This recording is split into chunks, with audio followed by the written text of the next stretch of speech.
今天来玩一盆增柏，这是几棵小苗靠接在一起组成的多干，或者叫它丛林。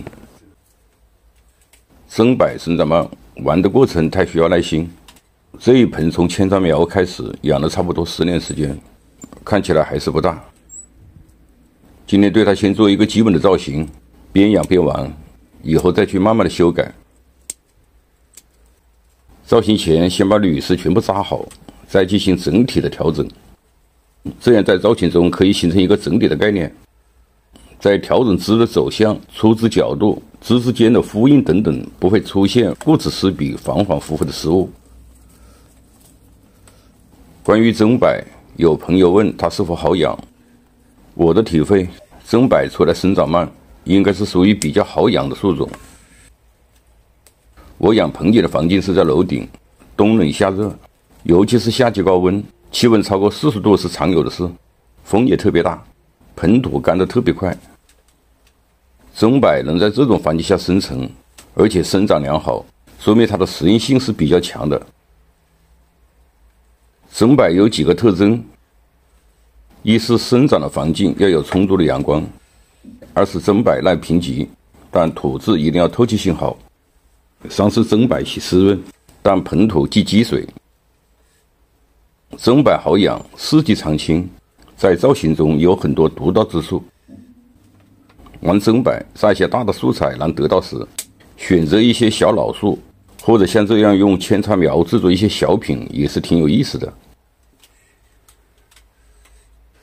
增柏用沙扦插成活率高，可以自己培植。选2至3年的苗，从树的根基把它们绑扎在一起，调整好干枝间的距离，大约2年左右就可以基本愈合，形成一体。这盆是早几年对干的空间布局进行了初步调整，主要是对干进行了定位，确定了整个盆景的基本数式。现在出枝基本长到位，就可以动手对它进行整体的基本造型。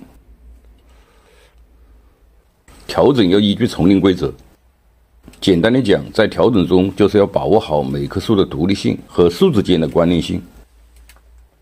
独立性即每棵树的高矮、粗细、枝的走势及在这盆丛林中的地位要明确。关联性即树之间的依存关系、枝之间的呼应等等要突出，从而形成一个和谐的整体。关于丛林规则有很多，对丛林玩的不多，不要把这些条条框框都用上，面面俱到你就感到无从下手。先从最基本的入手，玩出一个大概的样，才会有更多兴趣。主要是抓住上面的2个重点。像这个空间，这个树没有出枝，可以依托相邻的树的出枝，弥补这个空间，形成互补，这就是丛林的关联性。这个树基本调整好，看上去还是有点繁杂，但今天暂时不对它进行重剪，不是舍不得剪，一些不要的枝留着当牺牲枝用，把这些干还拿出，以后再去慢慢疏解。最后再讲一下增柏养护中特别要注意的几个问题。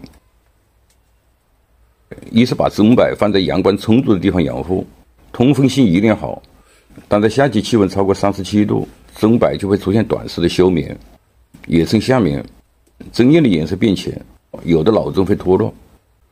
夏季高温不要进行暴晒，要适当的遮阴，要降低它的环境温度。二是增柏不喜肥，施肥过浓或者是生肥就会产生肥害。肥害和水害的几种表现，主要是枝间出现枯萎或者老叶变黄。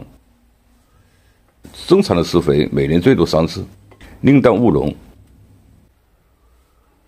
3是增柏喜湿润，不耐旱，遇旱也会黄叶，但它不能积水，底部长期过湿，因缺氧会造成烂根。好了，关于增柏今天就聊到这里，我是三千龙茶，感谢您的关注，下期见。